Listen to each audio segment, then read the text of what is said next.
Em uma época onde comemorar títulos de menor expressão parece ser proibido, pode ser inimaginável pensar que um título estadual pudesse um dia ter tanto significado para um clube gigantesco como o Corinthians. Para entender qualquer acontecimento histórico, é necessário despir as lentes do presente e olhar para o passado com a visão comum à época, pois apenas assim é possível ao menos tentar compreender os motivos e as razões por trás de cada fato ou acontecimento marcante. Essa máxima vale para o estudo de qualquer ramificação da história, inclusive para o futebol, cujos personagens têm sua história construída pouco a pouco, com cada capítulo significando um tijolo na edificação do seu gigantismo, ainda que determinados episódios pareçam distantes demais. Hoje a gente relembra o título do Corinthians no Campeonato Paulista de 1977, contextualizando a conquista e explicando o peso histórico do gol de Basílio, que garantiu ao Timão o seu 16º título estadual e um dos maiores momentos de sua história de trave a trave.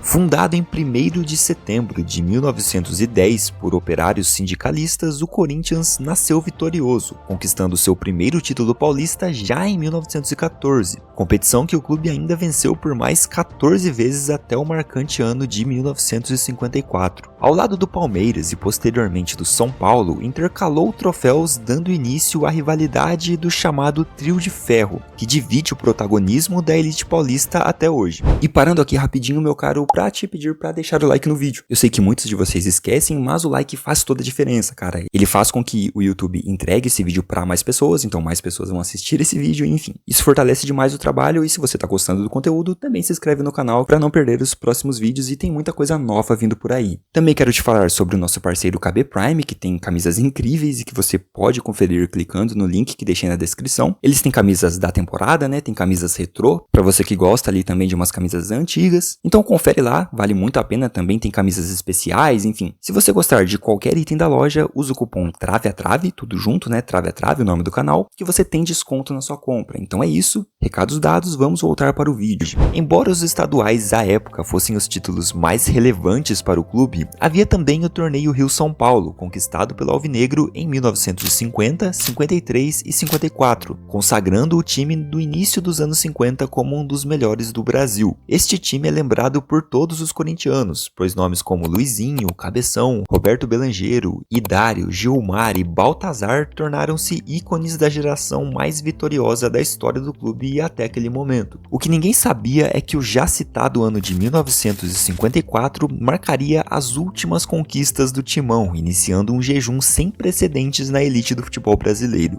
Os anos seguintes do Corinthians foram marcados por elencos fracos, times pouco inspirados e pela perda definitiva de protagonismo devido ao surgimento de Pelé no Santos, principalmente por conta disso, o clube que dominou a década de 60 ali. Ainda que a fase tenha sido marcada por alguns vice-campeonatos, os times não davam qualquer esperança aos torcedores que cresciam sedentos por títulos. Uma geração inteira de torcedores fiéis tiveram seu caráter moldado pela seca e pela fé inabalável em dias mais vitoriosos, lembrando muitos times do futebol brasileiro atual, né? Apenas para traçar um simples paralelo, a última vez que a seleção brasileira venceu uma Copa foi em 2002, 22 anos atrás. É como se o Corinthians não vencesse rigorosamente nada desde o longínquo ano de 1997, onde muitas pessoas que estão assistindo a este vídeo sequer haviam nascido. Nem é preciso dizer que a cada ano que passava, a pressão aumentava e nenhum nome sagrado para o futebol brasileiro, como foi Rivelino, foi capaz de levar o Alvinegro novamente ao topo da elite paulista ou nacional, as duas primeiras metas da época. Para o ano de 1977, o clube resolveu apostar no retorno de um treinador já conhecido, Oswaldo Brandão, justamente o homem que havia sido campeão no comando do time em 1954. Pelo seu já consagrado estilo linha dura, na esperança de que este perfil devolvesse ao Timão a sua competitividade. Aliada à bagagem do experiente treinador, o elenco foi montado com uma fórmula muito famosa, a mistura de jogadores veteranos com jovens talentos e promessas. Assim, o elenco base daquela temporada tinha nomes como Tobias no gol, os laterais Zé Maria e Vladimir, o meio de campo contava com o raçudo Basílio, Luciano e Neca,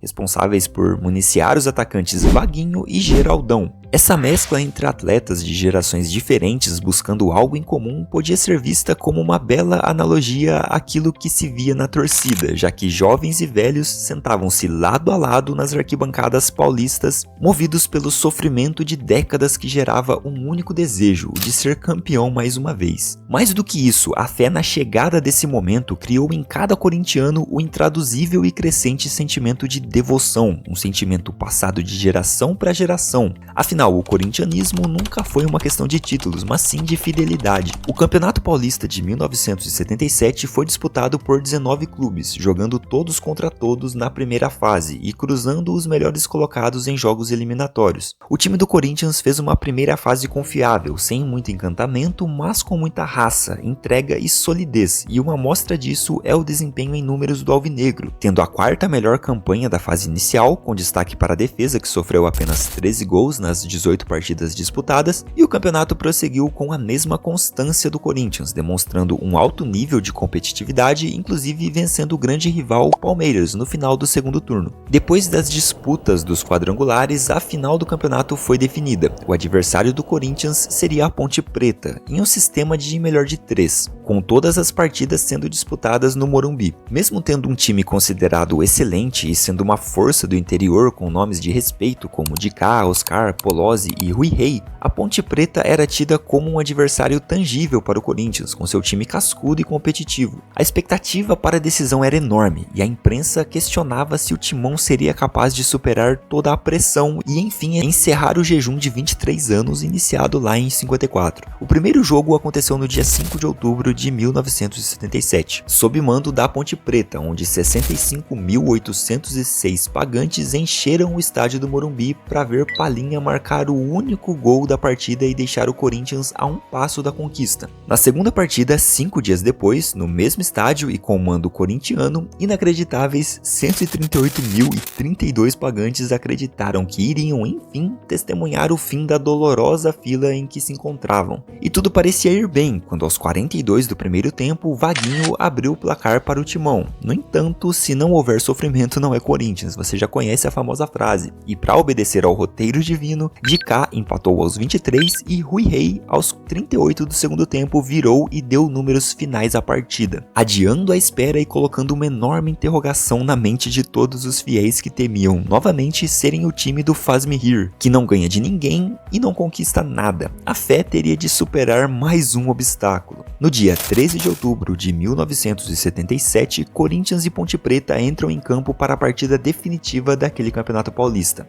Mais uma vez, o estádio do Morumbi tinha um público de 86.677 pagantes, um número sensacional, mas consideravelmente menor do que o da segunda partida, algo que pode ilustrar a desconfiança por parte da torcida. Em campo, o duelo era tenso e perigoso para as duas equipes. Mesmo tendo perdido Rui Rei por expulsão durante o jogo, a Ponte levava perigo constante ao gol do Corinthians, que se viu ameaçado e encurralado várias vezes no jogo. O título era uma incógnita e a tensão tomava conta do estádio do Morumbi, completamente pintado de preto e branco, até pelos dois times vestirem essas cores, né? E foi nesse clima que o jogo decorreu até os 36 da etapa final, quando Zé Maria cruzou para a área, Basílio ajeitou para Vaguinho chutar no travessão. Vladimir pegou o rebote de cabeça, mas a bola rebateu na marcação, sobrando para o então predestinado Basílio, o pé de anjo, estufar as redes e transformar toda a tensão latente em catarse absoluta. O jejum estava encerrado depois de 23 longos anos. Quis o destino que o símbolo da luta corintiana fosse um volante cuja maior característica era a raça e a entrega, sentimentos e atitudes que descrevem perfeitamente o torcedor corintiano até os dias de hoje. Nenhum outro gol em nenhum outro momento simbolizaria ou significaria tanto para a construção de um gigante como esse. Os torcedores invadiram o gramado, carregaram jogadores nos ombros e uma festa estendeu-se pela capital nos dias seguintes. Foi uma confirmação de grandeza conquistada e aguardada pelas forças da fé e da devoção, por uma torcida que tornou-se ainda maior durante a escassez e o sofrimento. Afinal, o legado nunca ensinou que seria fácil, pois ser corintiano não é apenas ter grandes elencos e ganhar grandes títulos. Ser corintiano é, acima de tudo, ser fiel.